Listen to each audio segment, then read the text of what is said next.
तो मामूल के मुताबिक अपने पर जा रही थी कि मेन बाज़ार शाहिद गारमेंट्स फैक्ट्री के सामने से गुजर रही थी, तो वहाँ पे कुछ लड़के खड़े थे जिनके हाथ में कुछ मटेरियल था और नाज़ेबा बातें कर रहे थे।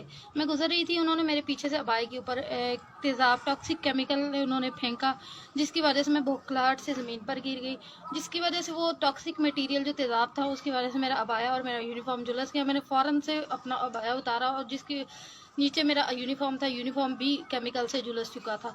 मैंने मौके पर 15 पे कॉल की। 15 शादरा पुलिस स्टेशन से पुलिस आई, उन्होंने आके जाए हुआ तो कुछ 3-4 लड़कों को गिरफ्तार किया। बाद 10 गिरफ्तारी उन लड़कों को छोड़ दिया गया, शख्सी ज़मानत पर छोड़ दिया गया। लेकिन उधर से गुजरने वाली मज़ीद कुछ तालिबात जो वोकेशनल इंस्टीट्यूट की स्टूडेंट्स हैं और गवर्नमेंट स्कूल की स्टूडेंट्स हैं, उनके साथ भी ये मुतअद्दिद बार पिछले 1 महीने से ये हुआ कर रहे हैं। ये इस तरह की प्रैंक्स करते आ रहे हैं, लेकिन ये प्रैंक्स लेडीज़ के लिए बहुत ही ख़तरनाक है।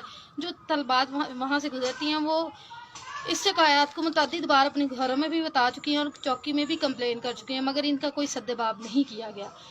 अस्सलाम वालेकुम, मेरा नाम है मैं पुलिस में पढ़ती हूँ। मैं यहाँ पे वेब एंड ग्राफिक का कोर्स कर रही हूँ और मैं अपने घर से सुबह 12 बजे 8 बजे स्टार्ट करता था। मैं 8 बजे अपने घर से कॉलेज तक आ रही थी कि मैजिक के मेन बाजार में किसी ने मेरे को पीछे से केमिकल कुछ लड़कों ने मिलकर मेरे ऊपर केमिकल फेंका बैग के ऊपर और मैं नहीं जानती वो लड़के कौन थे।